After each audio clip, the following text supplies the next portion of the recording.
South Jersey's play-by-play home for the Eagles, Touchdown! Sixers, It's good! and Flyers. Oh, big save by Carter Hart. 97.3 ESPN, WENJ, WENJ HD, Millville, Atlantic City, a Town Square media station. This is Game Night with Josh Hennig on 97.3 ESPN and the free mobile app. Now, live from the Matt Black Kia Studios. Oh, what a move! Here's Josh Hennig. Josh Hennig here on Game Night on 97.3 ESPN FM, 97.3 ESPN mobile app. But we are live on Facebook, YouTube, and Twitter, where you can watch the show. Remember, you can join the conversation. 609-403-0973 is the text board. 609-403-0973. Also, jump in the YouTube stream as well. We got a lot to get to because this Ben Simmons news just seemingly came out of nowhere this morning. So we'll be getting into all of that on the show today. Also, Bryan Toporek, co-host of the NBA podcast, Forbes Sports NBA writer. He has written about what it would take for the Sixers to trade him, the logistics that go into trading Ben Simmons. You know, it's not as easy as running a simulation on NBA 2K for some of you out there, okay? There's a lot of ramifications that go into trying to trade Ben Simmons and getting a good return on investment. So we'll get into those deeper details with Bryan coming up. Also, of course, we'll react a little bit to the MLB Home Run Derby last night. The MLB All-Star Game coverage begins at 7 p.m. right here on 97.3 ESPN FM. So you can hear that coming up in less than an hour from now. Also, don't forget NBA Finals tomorrow night, game number 4, Bucks Suns. Tomorrow night, 8 p.m. coverage here on 97.3 ESPN. But this stuff also, I guess I'm going to say about the USA basketball later in the show. But we got to start with the Ben Simmons stuff because it's kind of like one of those situations where you start hearing rumors. And we've been hearing rumors now for a while, right? We've been hearing rumors for a while that something like this was coming down the line. That teams were calling. And, you know, we had heard a lot of different teams. And now it's gone from rumor to reporting. So the two main reports that came out today were from two of the most respected people in the league, in terms of covering the league, that being Shams Charania and Mark Stein, two of the best at what they do. And the first report came out from Shams, and that is that the Sixers have opened up trade conversations. So I told you guys this was going to happen, all right? And I'm not doing this to pat myself on the back. I'm doing this to try to help you see what I see, which is when you look at a situation like this, all right, when you saw the report that Ben Simmons and the Sixers camp had a conversation, they were talking about the future. And I told you guys, if you're in a relationship with somebody, you don't talk about life without them. You don't think about life without them unless you are preparing yourself for that potentially to happen. A married couple doesn't talk about what the future would be like if they were divorced, if they weren't already thinking about separating. So this idea the Sixers just happened to meet with Rich Paul and the Ben Simmons camp just for the fun of it was silly to me. This was always moving in this direction. It was just a matter of how quickly it would get there. Now, the part of the Shams Charania report that stood out to a lot of people was the fact that in part of his report, he said a couple things that I think really stood out to some people. And basically the breakdown is that the Sixers are not trading Ben Simmons just because. They're trading Ben Simmons because interest is out there and people are calling them. The Sixers want an all-star caliber player that interest across the league in Ben Simmons remains robust. This is a quote from the article that Shams wrote. A renewed determination within him about bettering his game, even if he could be playing elsewhere soon. Well, that sounds like Ben Simmons is also thinking about life with the Sixers as well. So if the Sixers are open to trading him and Ben Simmons is thinking about life without the Sixers, then this is going to happen. All right? Then the Mark Stein report came out after that. Now, Mark Steins said that there are 5 known suitors for Ben Simmons. The Cleveland Cavaliers, the Indiana Pacers, the Minnesota Timberwolves, the Sacramento Kings, and the Toronto Raptors. Now, this report goes along with previous speculation that also you have 2 other teams interested, that being the Warriors and the Pelicans. And there's a lot of speculation that if a Sixers-Simmons trade happens, this will not be most likely a 1-for-1 deal. That this might end up involving multiple teams. So you could see all of these teams involved in a trade. Now, we know there was a rumor a couple weeks ago that the Sacramento Kings would be willing to trade both Buddy Hield and De'Aaron Fox for Ben Simmons. We also know about the report that the Cavaliers offered Colin Sexton and a couple other guys for Ben Simmons. We know that Minnesota badly wants Ben Simmons. And we also know that the Sixers and Toronto have also had conversations about trades already. Remember, the Sixers were in the running to try to get Kyle Lowry, and it didn't work out. So it's now a situation where you go back to the Raptors because you've already had conversation with them and try to make the deal happen now. So there's a lot of different ways this can go. I think that for the Sixers, the fact that they really want somebody of a certain caliber, an all-star caliber player with them in this trade tells me that I think that the Kyle Lowry to Philadelphia speculation and rumors is looking more and more likely. I genuinely believe there's a strong possibility that Ben Simmons is part of a trade that gets Kyle Lowry to Philadelphia for 2 reasons. One, because of the financial situation, in order to get Kyle Lowry to Philadelphia, you have to make a deal that is going to be a sign-and trade. Because the Sixers can't sign Kyle Lowry outright, considering their financial cap situation. But in a sign-and-trade deal, that would work. The second thing is we don't really know if the Raptors want Ben Simmons 100%. Remember, the rumor was they wanted Tyrese Maxey and Matisse Thybulle and draft picks as part of a trade for Kyle Lowry. We don't know if the Raptors 100% want Simmons. Maybe it's a situation where Toronto is the facilitator of the deal for a team like Cleveland, a team like Minnesota, or even a team like Sacramento. Maybe it's a situation where Ben Simmons goes to Sacramento. We've seen crazy trades like this happen before, by the way. Ben Simmons ends up in Sacramento. De'Aaron Fox ends up in Toronto. Buddy Hield and Kyle Lowry end up in Philadelphia. And then all these assets go to all the rest of the teams. So the Ben Simmons trade could reformat this team altogether. Where there's smoke, there's fire, folks. And it looks like more and more that Ben Simmons may not be in a Sixers uniform next year. Text board is open, 609-403-0973. Josh Hennig here on GameNight on 97.3 ESPN FM. We're also live on Facebook, YouTube, and Twitter, where you can comment on the stream. You can jump on the stream.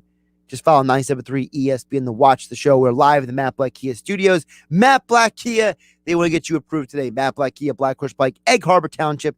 Visit them online at mattblackkia.com. Again, the text board is open, 609-403-0973.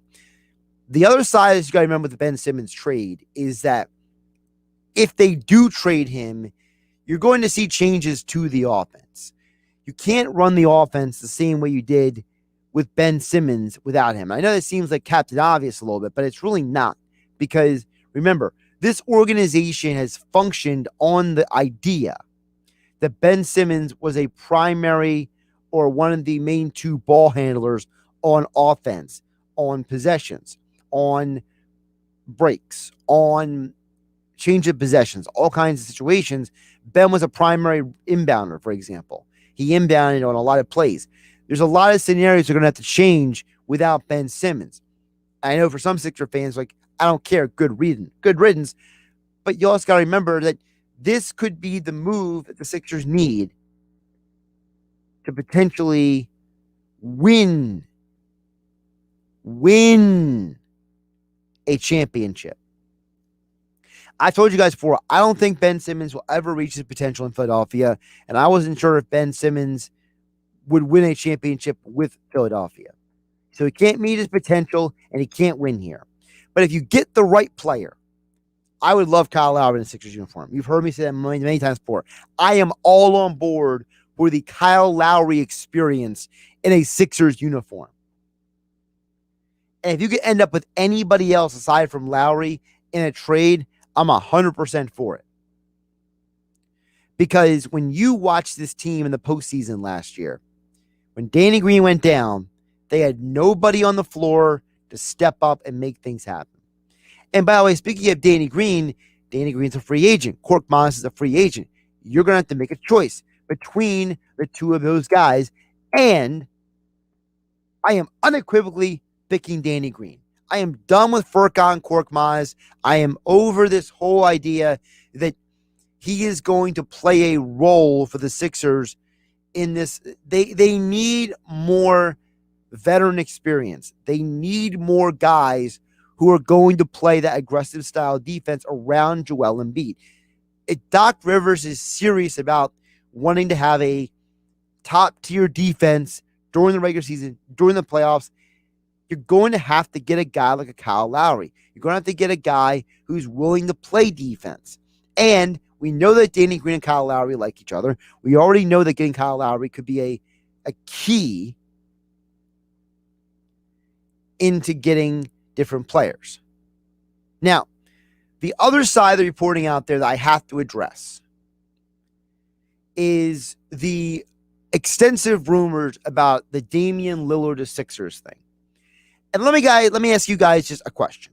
And you could reply to me and tell me that I'm an idiot, or you could reply to me and tell me that I make sense, whatever. It's fine. Text Sports Open 609-403-0973. You'll just comment on the stream as you watch the show.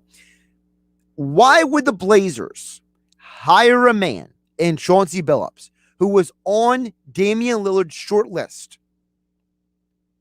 Why would you hire a coach that Damian Lillard wanted to only trade him a month or two later?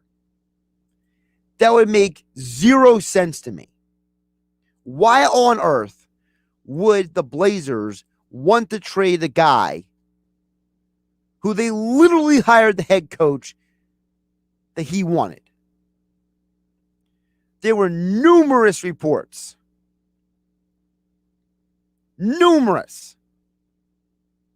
That Damian Lillard, on his short list of coaches he wanted, was Jason Kidd and Chauncey Billups. Well, he got one of them.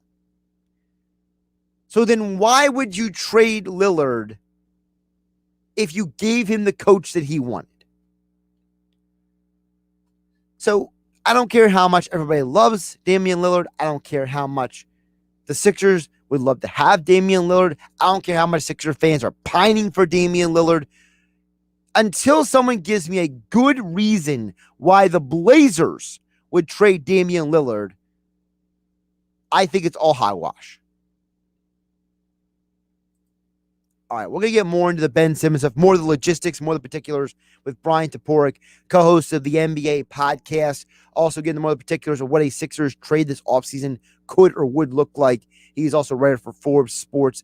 He's one of their NBA writers. He gets into all the financials, all the particulars, all that and more. We'll get to that coming up right here on 97.3 ESPN FM, the 97.3 ESPN mobile app. But we are live on Facebook, YouTube, and Twitter. If you didn't hear about the Ben Simmons news until this late afternoon, you could have gotten an alert. 97.3 ESPN mobile app. All your Eagles, Phillies, Sixers, Flyers, alerts right there. All the news from 97.3 ESPN.com are on the app. You can download for free thanks to First Bank of Sea Isle City.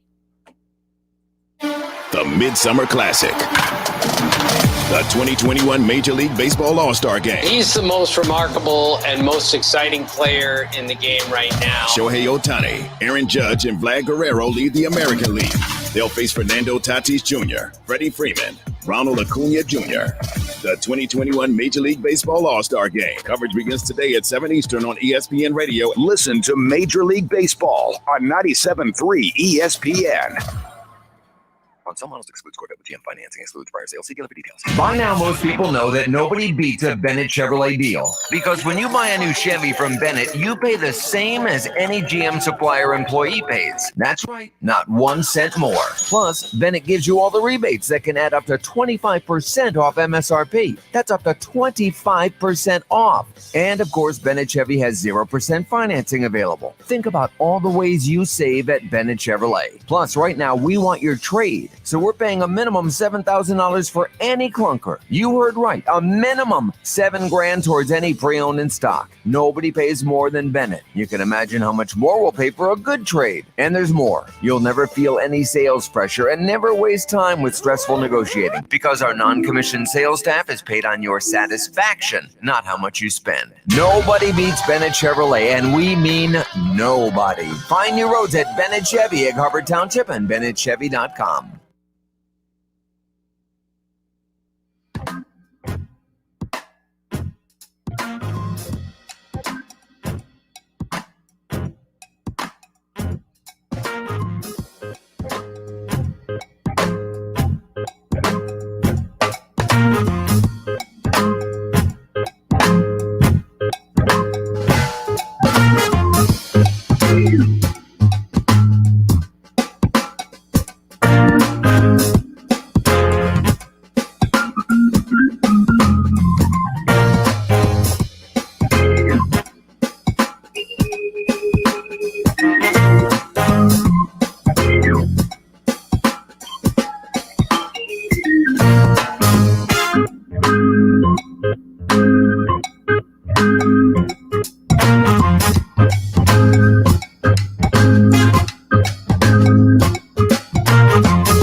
If you're ready to get back to work or are just thinking of changing careers, 97.3 ESPN's virtual job fair is the place to start. Just go to 973ESPN.com and click on the virtual job fair. You'll find exciting opportunities from a variety of local businesses, including Precision Electronic Glass in Vineland, Maurice Piers in Wildwood, Release Boatworks in Egg Harbor, Town Square Media in South Jersey, Take the first step to a brighter future today. Visit 973ESPN.com.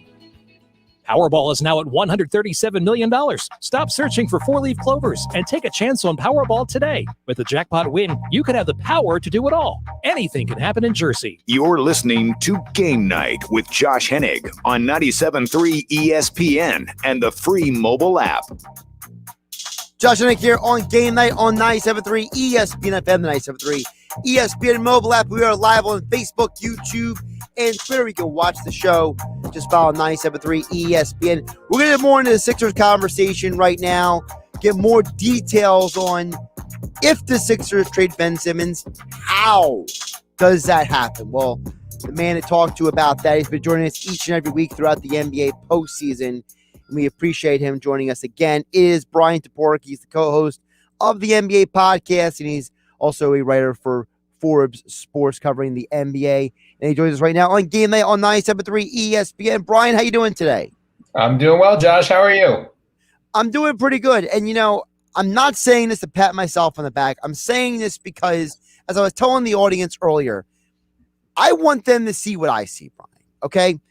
And just like a couple doesn't talk about a divorce unless they always think about being separated, there was no reason why the Sixers to have conversations about Ben Simmons' future, as they called it, with Rich Paul, unless they were already thinking about moving on. And that after weeks of rumor and speculation, now we have basically two of the four biggest NBA insiders on the planet just dropping two massive reports on Ben Simmons and the Sixers today.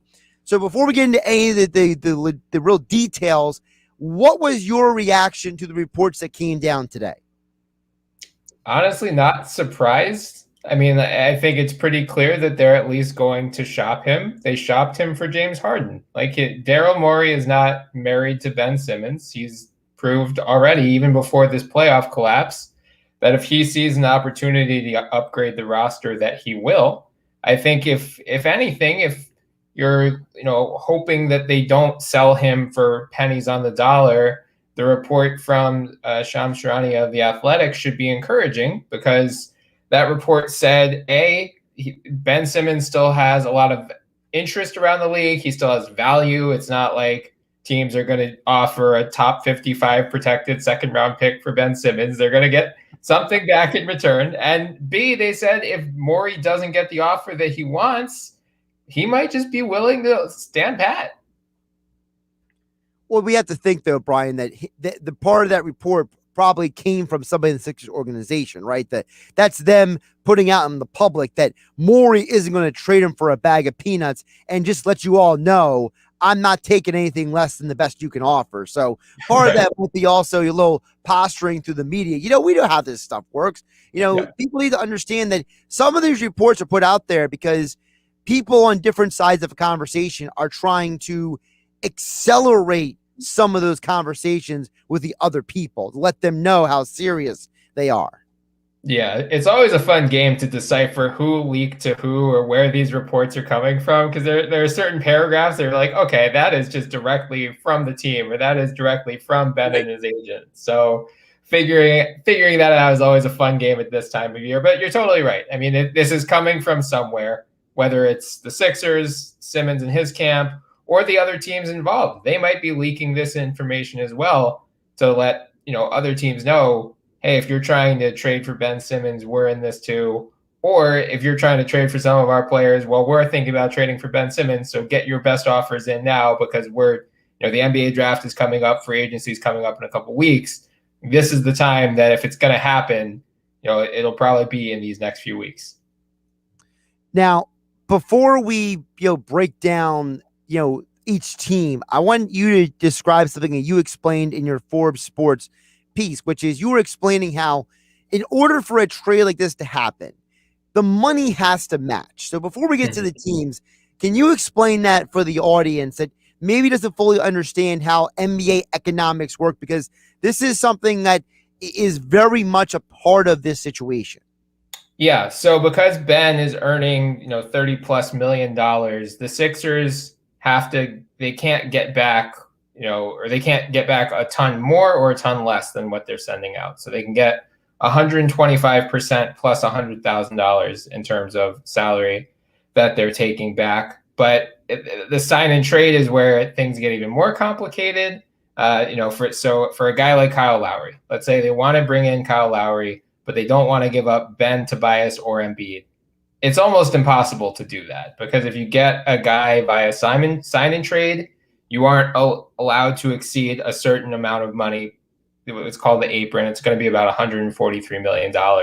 And the math just will not work out for the Sixers to keep those three guys, bring in Kyle Lowry if he's getting a $25 million salary, and then rounding out the rest of the roster as well. So, back in April or so, I think it was, The Athletic reported, the Sixers are still interested in Kyle Lowry. And I didn't put much stock into it at the time, because I thought this is basically impossible if they keep their big three. Well, now that we know Simmons is, very much available, I think there are more avenues to create a Kyle Lowry sign and trade in particular. Bryan Toporek joining us here on Game Night on 97.3 ESPN, at B Toporek on Twitter, the NBA podcast co-host, also NBA contributor for Forbes Sports. Now, the other part of what you write about is this might not be a mano-a-mano deal here. And this is where I think the Toronto situation is interesting, because, Bryan, based on the reporting at the deadline, the Raptors wanted Maxey and Thibault and picks, right?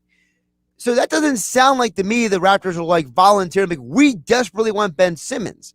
Right. So to me, this could be a situation where we know the Timberwolves, quote unquote, desperately want him, right? We know that there's numerous speculation that the Kings are salivating over him, that the Cavs want him, the Pelicans have called, the Warriors have called, right? So if all these teams are calling, could Toronto be the proxy to make the deal happen so the Sixers get the return they want, and maybe they don't have to deal with the draft picks that maybe Toronto and the other teams want? Yeah, I mean, I think that's honestly probably the best case scenario for the Sixers this offseason, because I don't think Damian Lillard, Bradley Beal, Zach LaVine, those are the guys that you'd like to target in a Ben Simmons trade. I don't expect any of them to move this offseason. Really quick, I don't mean to interrupt you. You mentioned Damian Lillard. I got to ask you this question. I just brought this up earlier. Why would Toronto hire Chauncey Billups, the guy that Lillard wanted, and then trade him? I don't understand why people don't. Am I just stupid? Like, am I the only person who sees this, that like Lillard was like, I want Jason Kidd or Chauncey Billups, and Toronto's like, here's Chauncey Billups, and then Portland would trade him? I don't understand how people don't make that connection here. Right, and he's under contract for a couple more seasons too. They have no incentive to trade him unless he says, I'm not showing up for camp, and that's just not going to happen. Damian Lillard's not that type of guy, which is why I don't think he's available. I think a guy like CJ McCollum is. But for the Sixers, if you're trading Ben Simmons, you need a lead guard back. You need a point guard back. Are you going to trust CJ McCollum as your de facto point guard? CJ is a great player, but that just isn't going to work out. Like, you need to get the ball to Joel Embiid for Joel Embiid to be as dominant as he is. And for all of Ben Simmons' faults, he is a great playmaker. He's a great facilitator, great in transition. So, I'm targeting a point guard as one of my main returns in a Ben Simmons trade, but teams aren't going to give up a good young point guard for him. I don't think they will. I mean, like, I've heard, De'Aaron Fox floated out there. I don't think Sacramento trades De'Aaron Fox for Ben Simmons. I don't see why they would. Shai Gilgeous-Alexander is another guy who has at least come up in the rumor mill this offseason. Again, I don't know why OKC is making that move. I'm not trading Ben Simmons for a Kemba Walker, who has plenty of injury concerns. Yeah, no. So I think, there are a lot of free agent point guards this offseason. Lowry's the big name. Mike Conley, Lonzo Ball, Dennis Schroeder, who I would not touch, Spencer Dinwiddie. So I think the sign and trade is the best possible route if they're going to trade him this offseason to get a point guard in return. But yeah, I think Toronto could be that third team where you send Simmons to Minnesota. Minnesota sends some stuff to Toronto, sends some stuff to Philly, and then Toronto sends Lowry to Philly. Because if Toronto's perspective, yeah, they were asking for the moon at the trade deadline, but now Lowry's a free agent. And if he says, look, I want to go to Philly, I want you guys to work out the sign and trade, but if you're not willing to, I can just go sign with the Knicks, or I can sign with the Heat, or I can sign with the Mavericks, and you guys are going to lose me for nothing. then the Raptors have to ask themselves, well, which do we prefer? Sending Lowry to Philly and getting something back in return, but knowing we're going to have to face this guy in our division, or just let him walk and go to one of these other teams. And, we don't have to at least worry about him in our division, but we lose that talent for nothing. And we don't have a way to replace him. And by the way, we also know that the reports were that Lowry and Masai Ujiri have already been talking about this. Like they've already been having these conversations about like, hey, Kyle, what do you want? Where do you want to go? And the report was that Kyle wants to go somewhere to try to win one more title, right?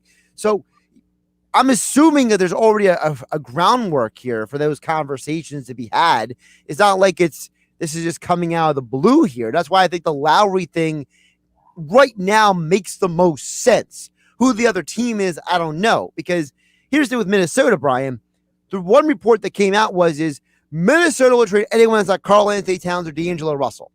And I'm like, okay, so basically you took your two biggest pieces off the board. And right. Also, would they really trade Anthony Edwards after his amazing season? Like, I just feel like there's so much of this smoke coming out of Minnesota. Like, does Minnesota even know what they're doing?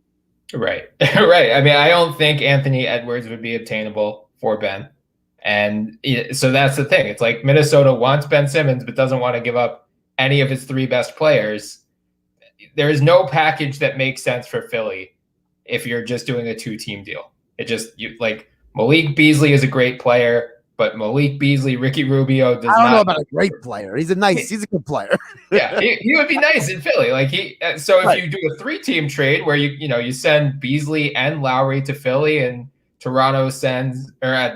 Minnesota sends like Ricky Rubio and Jaden McDaniels or Ricky Rubio and a pick to Toronto, so Lowry isn't gone for nothing.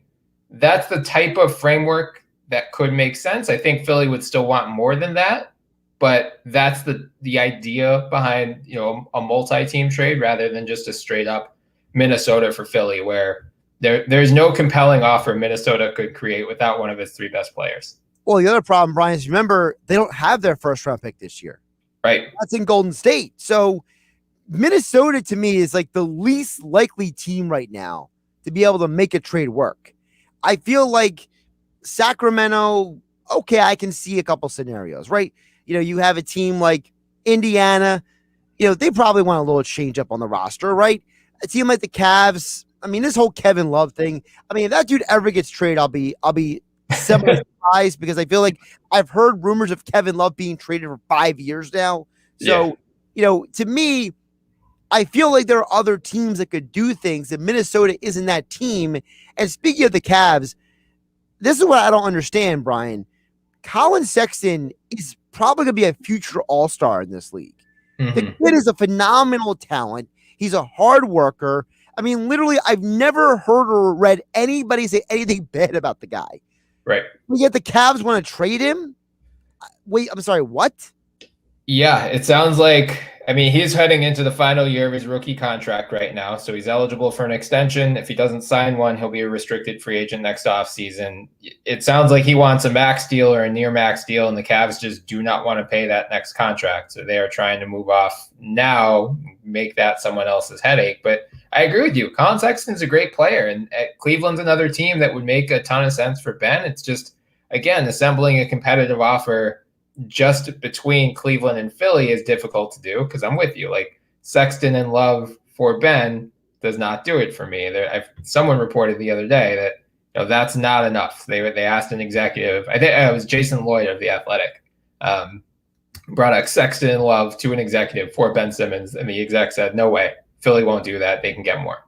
So if you can come up with some 3-team permutation again, where Cleveland is sending Sexton to Philly, and stuff, and then Simmons goes to Cleveland, and Cleveland sends something to a third team, and the third team sends some stuff to Philly as well. Like, there are scenarios where it makes sense. The same deal with Indiana too. I would say, I don't see why Indiana would be interested in Ben, just because they already have so many front court players between Sabonis, Miles Turner, and TJ Warren. So adding another one just seems like, unless you have a separate move lined up, maybe you move off to Sabonis, and then it makes more sense. But could you come up with a 3-team deal where, again, Simmons goes elsewhere, That team sends stuff to Indiana. Indiana sends Malcolm Brogdon and stuff to Philly. Like there are definitely options out there, and I'm sure Daryl Morey is exploring all of them right now. It's just, can you find a deal that makes sense for all parties? Bryan Toporek joining us here on Game Night on 97.3 ESPN. Of course, the NBA podcast. He is the co-host, also Forbes Sports NBA contributor. All right, the Ben Simmons stuff isn't going away. He ain't be traded for probably 2 weeks. So let's get to the NBA Finals. What I saw in Game 3 was it seemed like a light went off for Giannis. It was like Giannis turned around and said, you know what? I'm done caring. Like, I already cared only this much anyway. I'm not going to care anymore. I'm just going to be the guy who runs down the lane, tries to dunk on everybody.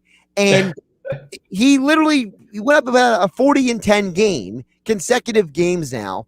And I don't know if the Suns have any answer for a Giannis who wants to go down the lane without DeAndre Ayton on the floor. And we saw that without Ayton on the floor, the Suns, I mean, Cam Johnson had a nice dunk, but that was really the only thing he did the entire game when Ayton went out.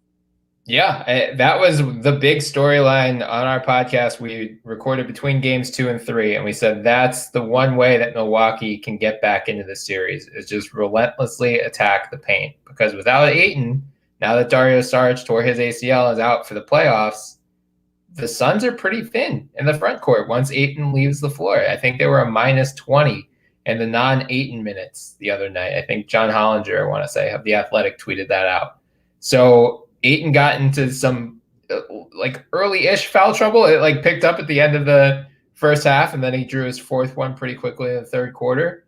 And that's really when the game broke open for Milwaukee, and they just ran away with it. So for Ayton, it's just going to be, balancing staying aggressive defensively with not getting into foul trouble, knowing how important you are to your team.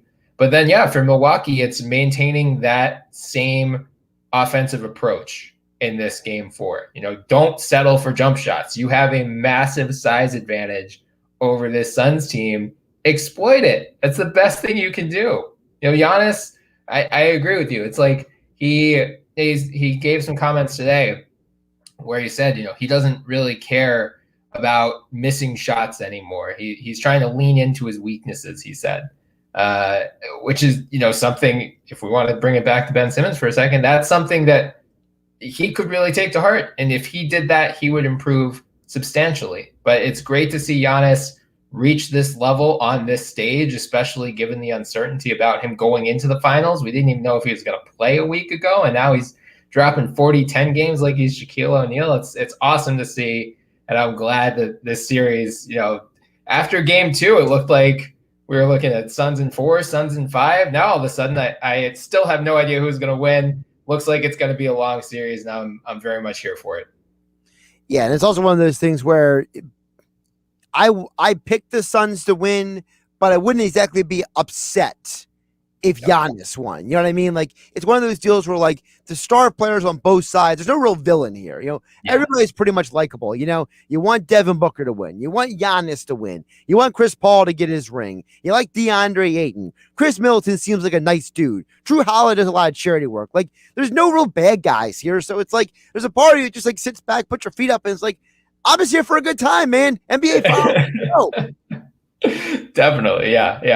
I think it's like the first finals in I can't even remember how long where there's no villain. I mean, it's got to be what, the Pistons Spurs? Yeah, I was trying to, because all the Warriors, Cavs, people hate the Warriors for whatever reason, or LeBron for whatever reason. The Heat teams before that. Don't forget, you had Kobe versus the Celtics. People pick sides with that. Yep. I guess Cavs Spurs in 2007, but if you hated LeBron back then, I don't know what to tell you. Yeah, people like to hate people no matter what. So that's what I'm saying. Spurs Pistons feels like that was the last, everybody was pretty copacetic. That was but that was also one of the least watched NBA finals in NBA history. So take that for whatever it's worth. Bryan Toporek joining me here on Game Night. All right, one more before I let you go. I got to talk about USA basketball because they've lost now 2 exhibition games, which is the same amount they lost over the last 25 plus years, right? And the reason why it's a subject to me is because I don't hate Pop. Pop's a future Hall of Famer. But when Greg Popovich gets up in front of the media and says, well, we're still trying to gel as a team. We're still trying to figure it out. And then he interrupts the reporter 20 times, goes for a follow-up because he's Popovich and nobody can tell him to shut up or tell him to stop being a rude jerk in front of a camera, right? Or in any scenario, because I guess he's Popovich. He's got a halo over his head. So it's like, all right, I get it. Popovich is frustrated. The media has to ask questions. But at some point, don't we have to ask, was this team just built wrong? Because, if you took that starting lineup on paper and put it onto an NBA team right now, Vegas is setting the line minus 300 to win the NBA championship, right? Like, this is Durant and Damian Lillard and like some of the best players on earth. And you lost to Nigeria and Australia. And by the way, Australia doesn't have Ben Simmons. They don't even have their best defensive player. They have a second best defensive player, Matisse Thybulle.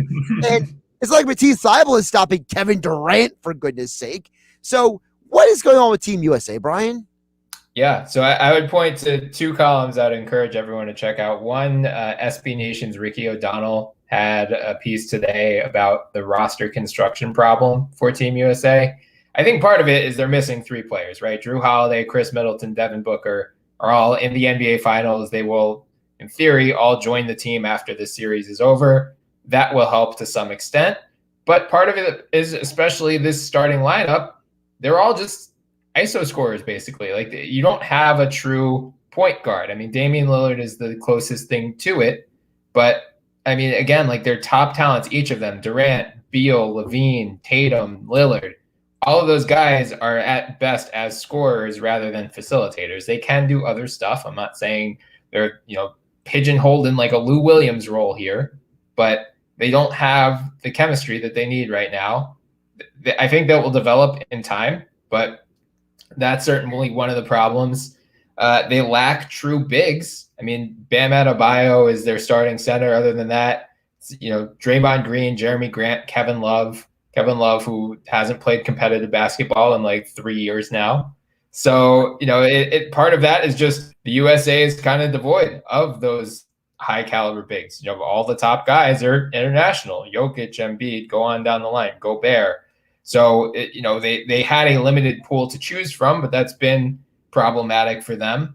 And then Chris Haynes of Yahoo Sports had a column out today explaining that they're also just struggling with the officiating. The FIBA game is called very differently than the NBA game. And those Trae Young, lunge into a guy when you're shooting, jump 5 feet in front of you to draw a foul, that doesn't get called in international basketball. So far, there have been a couple plays where the NBA guys try to draw those fouls and the refs swallow the whistle because that's how basketball should be played, and they're getting pissed about it. So as they adjust to the international style of play, I think they'll do better as they get Drew and Devin and Chris Middleton in. That's going to add some much needed toughness to this team as well. So I'm not ready to hit the panic button on this team yet, but I do think, if you're expecting them to just waltz to a gold medal, there are some really good international teams. They're in for a fight. Yeah, I'm not expecting them to waltz. I just expect them to win at least over Nigeria. That's always at least. I mean, and no offense to certain people that will remain anonymous, but people like Ariel Hawani, cough cough, who's supposed to be an MMA reporter. He's watching the USA basketball versus Nigeria game instead of covering his job, which is MMA. Like, that's how big that game was. People were losing their minds about it on Twitter Saturday night. So, look, I don't get it. I feel like at some point, somebody's got to wake up. I'm a big believer, Bryan, in basketball IQ, right? Somebody on the court has to call a timeout and tell Popovich to shut up, and Durant or Lillard or one of those guys in the huddle has to be like, all right, guys, listen up. Like, what they should have done? They should have put Jimmy Butler on the team. Jimmy Butler should have been the guy on the team because everybody needs that jerk, okay? That bleep, okay? Who's going to turn around and just be like, you're an idiot. You're an idiot. This is what we're going to do. Let's go. I don't think they have that guy. Like, the dream teams of the 90s, they were full of those guys. They were full of these alphas who walked around and being like, shut up, this is what we're doing. I don't see that guy on this team right now. Yeah, it would probably be Draymond if anything, but that probably works for some of the guys, but not others, especially because Draymond is just so limited offensively. Like, at least Jimmy Butler, he can play that role, but then he can also go drop 25. Draymond. Also, Draymond and Durant have already clashed heads before. So Draymond's probably saving that energy for somebody else. Yeah. He's waiting for the knockout round. He's Bryan Toporek, the NBA podcast. He's the co-host for Sports NBA contributor. Check out his work. Follow him on Twitter at @BToporek. And he joined us here on Game Night on 97.3 ESPN. Bryan, great stuff today. Enjoy the NBA Finals, and I'll be tuning into the pod. Thank you, man. Always happy to come on. Josh Hennig here on Game Night on 97.3 ESPN. We'll get to your guys' thoughts and comments. Dan from EHT, Justin, Douglas. I'll get to you guys coming up on the other side of the break right here on 97.3 ESPN FM and the 97.3 ESPN mobile app. It's free thanks to First Bank of Sea Isle City. The NBA playoffs continue. Floats toward the basket and stopped with two hands. He's just a physical force. Giannis drops 41 and the Bucks take Game 3 in Milwaukee. Can Chris Paul and the Suns bounce back on the road? Or will the Bucks tie the series up at 2? I said it after last game, this team's not going to give in. They're going to keep playing all the way through. So we have to bring that same effort. Game 4, the Bucks and Suns. Coverage begins tomorrow at 8 Eastern. The NBA Finals, exclusively on 97.3 ESPN FM, South Jersey's sports leader.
Hey, Sarah, how's business? It's going well. Our clients love our work. I just wish we could figure out how to grow faster. I hear you. Is it slow for everyone in your industry right now? Actually, no. I see competitors all over South Jersey who seem to be very busy, even though I know my work is better than theirs. I just wish I knew how they were finding new customers, because if I could do it too, I know I could beat them. Growing a business in South Jersey is challenging, and figuring out where to start is the hardest part. If your business does great work but just needs help finding more customers, then Town Square can help. Go to mylocalcustomers.com for a free competitive analysis that will show you how the most successful businesses in South Jersey grow and how you can do it too. These strategies are simple, and we can show you how to apply them to your business. Be one of the first businesses sign up, and you'll receive $500 in free advertising on this radio station. Visit mylocalcustomers.com. That's mylocalcustomers.com. Now, more Game Night with Josh Hennig on 97.3 ESPN and the free mobile app. All right, wrapping up the show here. Game Night on 97.3 ESPN. I'd like to get to your guys' thoughts and comments at this point in time in the show. I'm a little late with Bryan, but just too much great stuff. I love picking his mind about, the logistics of things, because perspective is everything. And a lot of times I think we lose perspective on things because we don't factor in some of the logistics, right? So obviously there's more to things than meets the eye at times. 609-403-0973 is the text board. We're also live on Facebook, YouTube, and Twitter. Earlier, Justin commented on the YouTube feed, says, get rid of Tobias Harris. Well, here's the problem, Justin. As we've discussed here multiple times on 97.3 ESPN, you can't get rid of Tobias. He doesn't have the trade value. He's not a 3-time All-Star. He's not a 2-time All-NBA first-team defensive player. All right? It's just not logical, okay? And Tobias actually won you multiple games this year by himself. In fact, he was more critical to you winning games down the stretch in numerous situations than Ben was. So where a situation where Ben disappeared or wilted, Tobias was there. So you can't bail on Tobias just because he may not, I don't know. Maybe you don't like Tobias Harris. Whatever. But it's not logical. Okay. 609-403-0973. Dan EHC says, Simmons' situation is similar to Wentz. Neither guy lived up to expectations. Evaluation of the player is that they aren't good enough, bottom line. Again, I don't know. I think it's a good comparison because I think both players couldn't handle playing in Philadelphia, but I don't think both players are the same evaluation. I think Ben Simmons was supposed to be this special talent coming out of basketball. Carson Wentz came from an FCS school. Carson Wentz plays the position of quarterback where there's a specific set of expectations for a quarterback, whereas Ben Simmons, they were making him into a point guard. He probably shouldn't have been a point guard, and it kind of derailed everything for the Sixers. So I don't think they're an apples to apples, but I do agree with you. There is some similarities in the situations, and both of them need to be out of Philadelphia to be successful. One more comment. Douglas over on Facebook says, trade, I think he's trying to say Terrence Ross, Bamba, Fultz, and the 5th pick for Ben. Trade's not happening. Sixers don't want Fultz. Sixers don't want draft picks. They want all-stars. Multiple reports are Sixers want all-stars in a trade. So that's what Kyle Lowry's more likely to happen than that deal. But good try, Douglas. I'm Josh Hennig. This is Game Night. MLB All-Star Game next. Health Update with Robin Stoloff. Learn more, live better. It's time to get your grill on. What's summer without a cookout? If you're hosting a get-together, you want to make sure you do it right. Here are some tips from the grill company Weber. Preheat